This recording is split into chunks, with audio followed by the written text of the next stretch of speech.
Suvarmanın lazımi səviyyədə təşkil olunması, suvarma suyundan maksimum faydalı istifadə olunması məqsədi ilə Dövlət Su Ehtiyatları Agentliyinin tabeliyində olan Qax Su Meliorasiya Sistemlərinin İstismarı İdarəsi tərəfindən hazırlıq işləri görülüb. Bu məqsədlə Almalı və Calayer kanallarının layihə simyata sənədləri hazırlanıb, su itkisinin qarşılığının alınması məqsədi ilə 2026-cı ildə əsaslı təmir hesabına həmin kanalların beton üzrəyə alınması nəzərdə tutulub. İdarə tərəfindən yeni suvarma mövsümünə hazırlıq məqsədi ilə hazırda meliorativ tədbirlər davam edir. Suvarma kanallarının illikdən təmizlənməsi ilə suyun maneəsiz axını təmin olunur.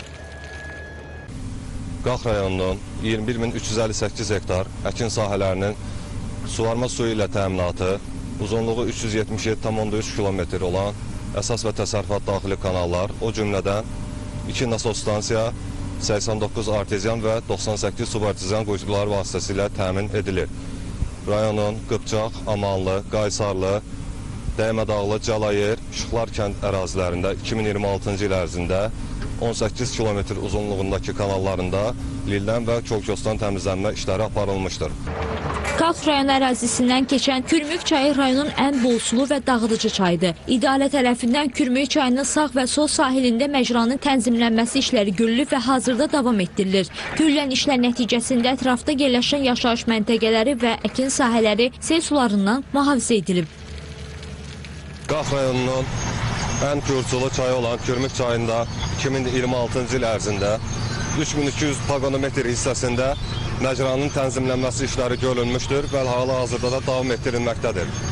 Bununla yanaşı olaraq İbaxlı kəndinin sel sularından mühafizəsi məqsədi ilə Kürmük çayının sol sahilində cari təmir hesabına 170 kubmetr daşbeton bəndin təmir tikintisi işləri görülüb və hal-hazırda da davam etdirilməkdədir. Bütün bu işlərlə yanaşı olaraq Ləkit, Zərnə, Qum və Qaşqaçay çaylarında 2026-cı il ərzində məcra təmizlənməsi işlərinin görülməsi planlaşdırılıb. Qeyd edək ki, Qax Su Meliorasiya Sistemlərinin İstismarı İdarəsi rayonda əkin sahələrinin suvarılması, selə qarşı mübarizə tədbirləri ilə bərabər əhalinin içməli su təchizatı və kanalizasiya xidmətini də həyata keçirir.